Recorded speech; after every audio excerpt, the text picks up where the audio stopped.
Hello guys, welcome back my channel 365 travel trip. आज मु ओडिशार गंजाम जिल्लार अवस्थित तारा तारिणी मंदिर को एक्सप्लोर करने को जाउछि।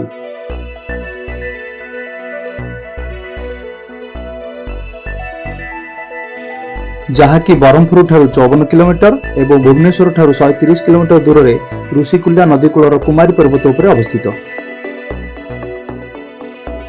भारत वर्ष रे थिबा 51 शक्तिपीठ मध्यरु यह अन्यतम। एही शक्तिपीठटी स्तनपीठ नाम रे नामित।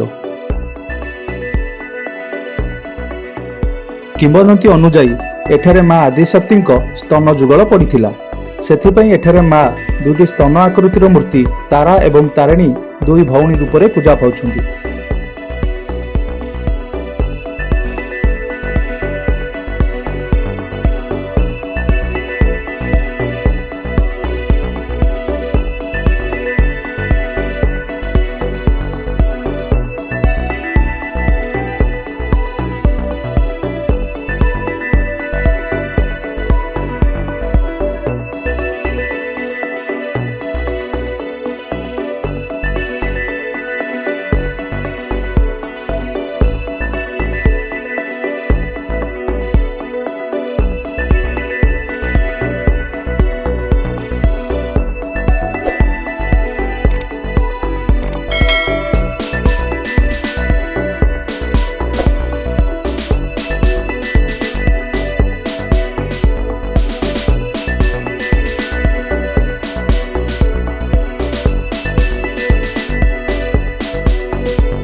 फ्रेंड्स मु एबे कुमारी पर्वतर पाददेश रे पहुंची सारिछि।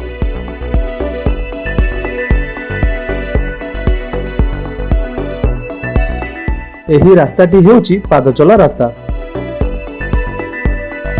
एठारु 969 सीढ़ी रास्ता देई मां को निकट रे पहुंची हेबो।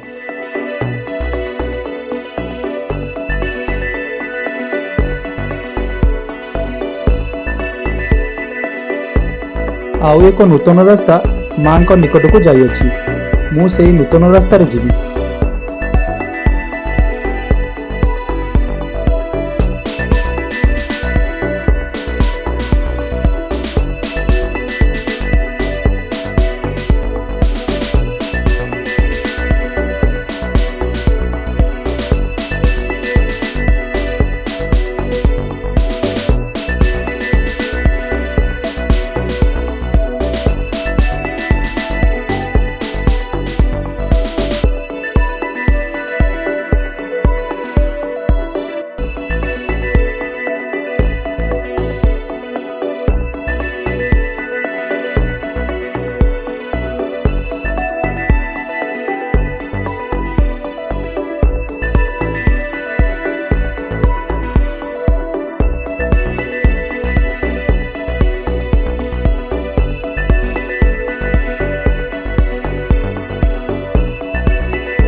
ओडिशा सरकार एठारु भक्त मानक सुविधा पई बस रो व्यवस्था करछंती, जहार टिकेट रो दाम 20 टंका पर हेड।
ଏହି ପୀଠଟି ମୁଖ୍ୟତଃ ତନ୍ତ୍ରପୀଠ ଭାବରେ ବିଖ୍ୟାତ। କିମ୍ବଦନ୍ତୀ ଅନୁଯାୟୀ ମା ତାରାତାରିଣୀ ହେଉଛନ୍ତି ବ୍ରହ୍ମର୍ଷି ବଶିଷ୍ଠଙ୍କର ଇଷ୍ଟଦେବୀ।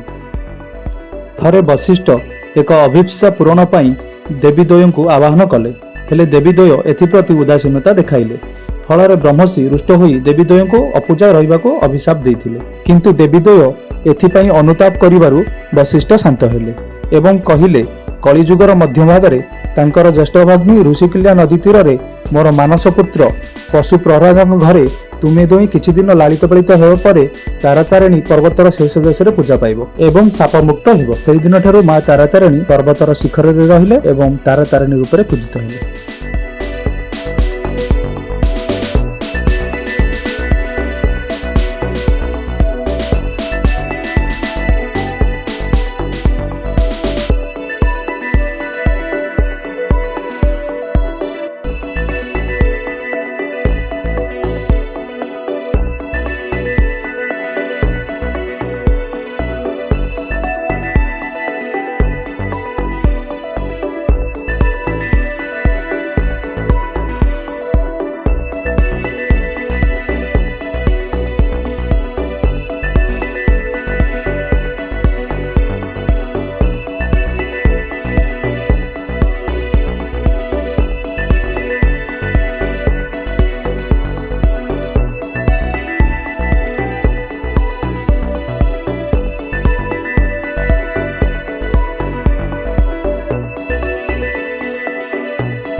ଏବେ ଆସନ୍ତୁ ପୂଜାରୀ ନନାଙ୍କ ମୁଖରୁ ମାଙ୍କ ଅଲୌକିକତା ବିଷୟରେ କିଛି ଶୁଣିନେବା। त्वं देवी चामुण्डी जय भूता विहारिणी सर्वगते देवी कालरात्रि नमस्तुते मधुकैटभविधातृवरदे नमः। सर्वं देहि अयं देहि यशो देहि द्विषो देहि महिषासुरनिर्नाशि भक्तानां शुभदे नमः। सर्वं देहि जयं देहि यशो देहि द्विषो देहि। नमस्कार, ମୁଁ ହେଉଛି ମା ତାରା ତାରିଣୀ ଶକ୍ତିପୀଠ ରଙ୍ଗଲାଗି ସେବକ ଭବାନୀ ଶଙ୍କର ରଣା। ମାଙ୍କର ଆବିର୍ଭାବ କହିବାକୁ ଗଲେ ତ ଅଦ୍ୟାବଧି ସତ୍ୟ ଯୁଗରୁ ଦକ୍ଷ ପ୍ରଜାପତି ନାମକ ଜଣେ ରାଜା ଥିଲେ ଭୂପୃଷ୍ଠରେ। ସେ ବ୍ରହ୍ମାଙ୍କର ମାନସ ପୁତ୍ର ଥିଲେ। କହିବାକୁ ଗଲେ ସେ ଦେବତୁଲ୍ୟ ଥିଲେ, କିନ୍ତୁ ତାଙ୍କର ଅହଂ ଭାବ ଯୋଗୁଁ ନିଜର ଧ୍ୱଂସ ଅଭିମୁଖ କରା ହେଉଥିଲେ। ଦକ୍ଷ ପ୍ରଜାପତିଙ୍କର 108 କନ୍ୟା ଥିଲେ। ସେମାନଙ୍କ ମଧ୍ୟରୁ ଦେବୀ ସତୀ ଥିଲେ ଅନ୍ୟତମ ଏବଂ ସେ ଶକ୍ତି ରୂପରେ ମାଙ୍କର ସେ ଜନ୍ମଗ୍ରହଣ କରିଥିଲେ ଦକ୍ଷ ପ୍ରଜାପତିଙ୍କ ଔରସରୁ। ଦକ୍ଷ ପ୍ରଜାପତି ନିଜର 108 କନ୍ୟାକୁ କଶ୍ୟପ ଋଷିଙ୍କ ସହ ବିବାହ କରିବା ପାଇଁ ଚାହୁଁଥିଲେ। କାରଣ କଶ୍ୟପ ଋଷିଙ୍କ ଦ୍ୱାରା ହିଁ ଏ ସଂସାରର ସୃଷ୍ଟି, ବିଭିନ୍ନ ପ୍ରକାର ଯେତେ ଆମ ପାଣି ପ୍ରାଣୀ ମନୁଷ୍ୟ ଜାତି ଉଦ୍ଭିଦ ସବୁ ମାନେ ଦକ୍ଷ କଶ୍ୟପ ଋଷିଙ୍କ ଔରସରୁ ଦକ୍ଷ ପ୍ରଜାପତିଙ୍କର 107 କନ୍ୟାଙ୍କ ଠାରୁ ଉତ୍ପନ୍ନ ହୋଇଅଛି। ତଦମଧ୍ୟରୁ ଯେଉଁ ଥିଲେ ସତୀ ଦେବୀ, ସେ ଶିବଙ୍କୁ ଉପାସନା କରୁଥିଲେ ଏବଂ ସେ ଜଣେ ଶିବଙ୍କୁ ପାଇବା ପାଇଁ ଉତ୍ଫୁଲ୍ଲିତ ପ୍ରାୟ ଥିଲେ। ସେ ଶିବଙ୍କୁ ଦକ୍ଷ ପ୍ରଜାପତିଙ୍କ ବିନା ଅନୁମତିରେ ବିବାହ କରିଥିଲେ। ସେଥି କାରଣରୁ ଶିବଙ୍କ ଉପରେ ଦକ୍ଷ ପ୍ରଜାପତି ରୁଷ୍ଟ ହୋଇ ଶିବଙ୍କ ପ୍ରତି ଏତେ ମାନେ ଆମର କହିବାକୁ ଗଲେ ରୁଷ୍ଟ ଭାବ ଥିଲା। ଦକ୍ଷ ପ୍ରଜାପତି ଦିନେ ଏକ ବହୁତ ବଡ଼ ମହାଯଜ୍ଞର ଆୟୋଜନ କଲେ। ସେ ଯଜ୍ଞରେ ସବୁ ଦେବାଦେବୀମାନଙ୍କୁ ନିମନ୍ତ୍ରଣ କଲେ, କିନ୍ତୁ ଶିବଙ୍କୁ ସତୀ ଦେବୀଙ୍କୁ ନିମନ୍ତ୍ରଣ କଲେ ନାହିଁ। ତଥାପି ମା ଘରକୁ ଯିବା ପାଇଁ ଶିବଙ୍କ ପାଖରେ ରୁଷ୍ଟ ହୋଇ ମା ସତୀ ଆସିଲେ ଯଜ୍ଞ ପାଖକୁ। ଯଜ୍ଞ ପାଖରେ ଯେଉଁ ନିଜ ପତିଙ୍କର ଅପମାନ ଶୁଣି ସେ ନିଜକୁ ସେଇ ଯଜ୍ଞରେ ଆତ୍ମଦାହ କଲେ। ସେ ଯେଉଁ ଆତ୍ମଦାହ କଲେ, ଶିବ ମାନେ ଉଗ୍ର ରୂପ ଧରି ତାଣ୍ଡବ କରିବା ପାଇଁ, ପୃଥିବୀ ଧ୍ୱଂସ କରିବା ପାଇଁ ସେଇ ଦଗ୍ଧ ଶରୀରକୁ ନେଇ ବାହାରିଲେ। ସେ ଯେଉଁ ଦଗ୍ଧ ଶରୀରକୁ ନେଇ ଶିବ ବାହାରିଲେ, ଦେଖି ମହାବିଷ୍ଣୁ ବ୍ରହ୍ମା ସବୁ ମାନେ ପୃଥିବୀ ଧରା ତ୍ରିଲୋକ ଥରିବାକୁ ଲାଗିଲା। ସେହି ସମୟରେ ଭଗବାନ ନାରାୟଣ ନିଜ ସୁଦର୍ଶନ ଦ୍ୱାରା ସତୀ ଦେବୀଙ୍କର ଶରୀରକୁ ଖଣ୍ଡ ବିଖଣ୍ଡିତ କରି ଏହି ଭାରତବର୍ଷ ଚତୁଃପାର୍ଶ୍ୱରେ 52ଟି ଶକ୍ତିପୀଠ ରୂପରେ ନାମିତ, ମାନେ ଯେଉଁ ଖଣ୍ଡ ମାଙ୍କର ସବୁ ଜାଗାରେ ପଡ଼ିଛି, ସେହି ଜାଗାରେ ଗୋଟିଏ ଗୋଟିଏ ଶକ୍ତିପୀଠ ଉତ୍ପନ୍ନ ହୋଇଛି। ତନ୍ମଧ୍ୟରୁ ଦେବୀଙ୍କର ସ୍ତନଭାଗ ଏଠି ପଡ଼ିଛି। ଇଏ ହେଉଛି ମା ଅନ୍ନପୂର୍ଣ୍ଣା କ୍ଷେତ୍ର ସ୍ତନଭାଗ, ସ୍ତନଖଣ୍ଡ ପଡ଼ିଛି ଏଠି, ଆମର ସ୍ତନପୀଠ ଶକ୍ତିପୀଠ ବୋଲି କୁହାଯାଏ। ଆଉ ଅଦ୍ୟାବଧି କାଳରୁ ଅନ୍ୟ ଏକ ଲୋକବାଣୀ ଅଛି। ଆମ ଜେଜେ ବାବା ଅଜା ଏମାନଙ୍କୁ ମୁଁ ଶୁଣିଛି, ଯେତେବେଳେ ରାମ ଯୁଦ୍ଧ ବିରାମ କରି ରହିଥିଲେ, ସେ ସମୟରେ ମହିରାବଣ ରାମଙ୍କୁ ନେଇ ପାତାଳ ଚାଲି ଯାଇଥିଲେ। ସେ ଖବର ଯେତେବେଳେ ମାତା ସୀତାଙ୍କ କର୍ଣ୍ଣରେ ପଡ଼ିଲା, ସେ 2 ଠୋପା ଲୁହ ମାଟିରେ ତାଙ୍କର ପଡ଼ିଲା। ସେଇ 2 ଠୋପା ଲୁହରୁ ଦେବୀ ତାରାତାରିଣୀଙ୍କର ଉତ୍ପନ୍ନ ବୋଲି ବି ଲୋକବାଣୀ ଅଛି।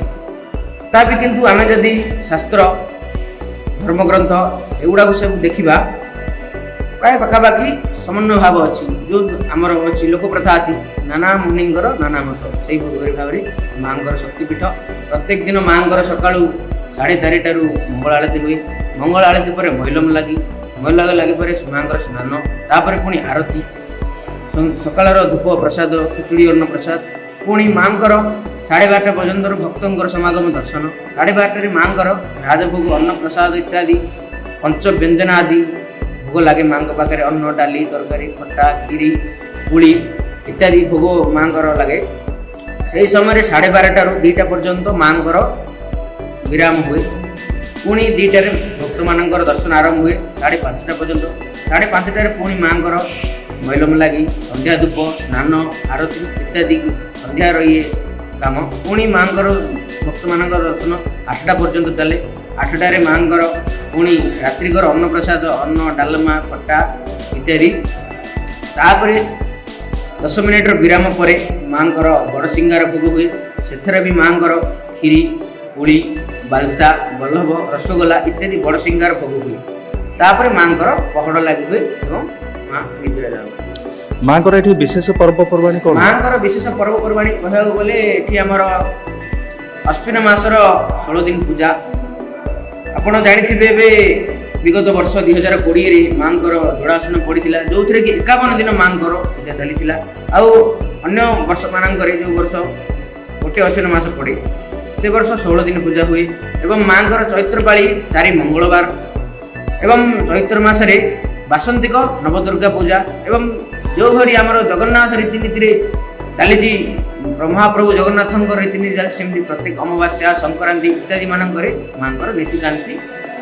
ଆଉ ମାଆଙ୍କର ଅଲୌକିକ ମହିମା ବିଷୟରେ ଆଉ ଟିକେ କିଛି? ମାଆଙ୍କର ଅଲୌକିକ ମହିମା ବିଷୟରେ କହିବାକୁ ଗଲେ, ଅପୁତ୍ରିକ ମାନଙ୍କୁ ଏଠି ପୁତ୍ର ବି ମିଳିଛି, ପଙ୍ଗୁ ଗିରି ଲଙ୍ଘି ଆସିଛି। ଏପରି ମାଆଙ୍କର କହିବାକୁ ଗଲେ ବହୁତ ଅଲୌକିକ କଥା, କହିଲେ ସରିବନି, ଗୋଟେ ଗ୍ରନ୍ଥ ହବ। ସେଥିପାଇଁ ଇଏ ହେଉଛନ୍ତି ମା' କହିବାକୁ ଗଲେ ମାନେ ପାଖରେ ଥାଇ ଅଛନ୍ତି। ମା' ଡାକିଲେ ସେ ପୁଅ କରିବା ବେଳେ ଯେମିତି ଗୋଟେ ପୁଅକୁ ତା ମା' ଦେଖେ, ସେଇଭଳି ମା' ଏଇ ପୂର୍ବଖଣ୍ଡ ଅଧିଷ୍ଠାତ୍ରୀ କହିବାକୁ ଗଲେ ଭାରତର ଅଧିଷ୍ଠାତ୍ରୀ ସେ ସମସ୍ତଙ୍କର ଦୁଃଖ ନିବାରଣ କରନ୍ତି ଏବଂ ଯେଉଁ ଭକ୍ତ ନିଜ ଇଚ୍ଛା ମନାସି ମାଆଙ୍କ ପାଖକୁ ଆସିଛି 100% ତାର ଇଚ୍ଛା ପୂରଣ ହୋଇଛି ଏବଂ ଯିଏ ଅଧର୍ମିକ ଲୋକମାନଙ୍କୁ କଷ୍ଟ ଦିଏ ମା ତାକୁ ନିବାରଣ କରିଛନ୍ତି ଏବଂ ତାକୁ ବି ସଦ୍ଗତିକି ସତ୍ପଥକୁ ଆଣିବା ପାଇଁ ମାଙ୍କର ଅଭିପ୍ରାୟ। ମନ୍ଦିରର ନିର୍ମାଣ କେବେ କେଉଁ ରାଜାଙ୍କ ଦ୍ୱାରା ହୋଇଥିଲା? ମନ୍ଦିରର ନିର୍ମାଣ କହିବାକୁ ଗଲେ ସେମିତି ତ କିଛି ପ୍ରମାଣ ନାହିଁ। ସତ୍ୟଯୁଗର ହିଁ ମନ୍ଦିର ଛୋଟିଆ ମନ୍ଦିର ଥିଲା। ତାପରେ ଆମ ଗଞ୍ଜାମ ରାଜା ମୁକୁନ୍ଦ ଦେବ ସିଏ ଗୋଟେ ମାର୍ବଲରେ ମନ୍ଦିର କରିଥିଲେ। ତାପରେ ଆମର ତାରାତାରିଣୀ ସେବାୟତ କମିଟି ଏବଂ ଆମର ଏଣ୍ଡାମେଣ୍ଟ କମିଟି ଦ୍ୱାରା ଗୋଟେ ବୈଠକରେ ସେହି ମନ୍ଦିରଟି ଛୋଟ ଥିଲା, ଲୋକଙ୍କୁ ଯିବା ଆସିବାରେ ଅସୁବିଧା ହେଉଥିଲା। ଏବେ 20 ବର୍ଷ ହେଲା ଏହି ମନ୍ଦିର କାମ ଚାଲିଛି, ଏପର୍ଯ୍ୟନ୍ତ ବି କାମ ଚାଲିଛି ଆହୁରି। କିନ୍ତୁ ମାଙ୍କର କରୁଣାରୁ ଆମର ମେ 21 ତାରିଖରୁ ମାଙ୍କର ମନ୍ଦିର ପ୍ରତିଷ୍ଠା ହେବ। 7 ଦିନ କାଳ ମହାଯଜ୍ଞ, ଅନ୍ନଯଜ୍ଞ, ଭୂତଯଜ୍ଞ, ନାମଯଜ୍ଞ ଇତ୍ୟାଦି ହୋଇ ମାଙ୍କର ମନ୍ଦିର ପ୍ରତିଷ୍ଠା ହୋଇ ମାଙ୍କର ବାନା ଲାଗିବ। ଆଜି ଏତିକି କହି ମୁଁ ବକ୍ତବ୍ୟ ଶେଷ କରୁଛି।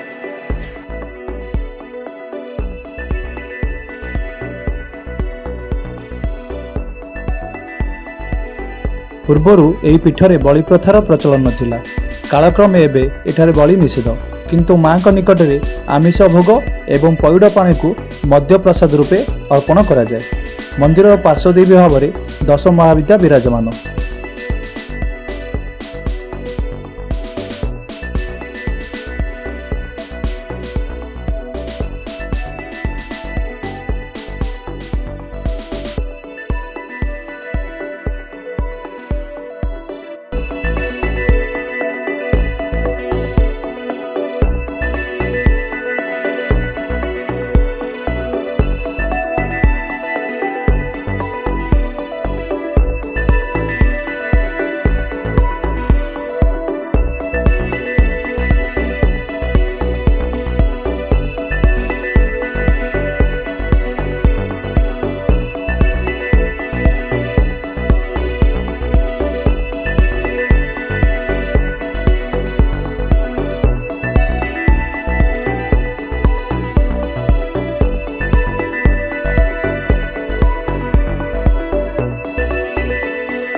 ରୋପୱେ ମାଧ୍ୟମରେ ଆପଣ ମାଙ୍କ ମନ୍ଦିରକୁ ମଧ୍ୟ ଆସିପାରିବେ, ଯାହାକି ଯିବା ଆସିବାର ଟିକେଟର ଦାମ 50 ଟଙ୍କା। ଏବେ ଆସନ୍ତୁ ରୋପୱେର ମଜା ନେବା।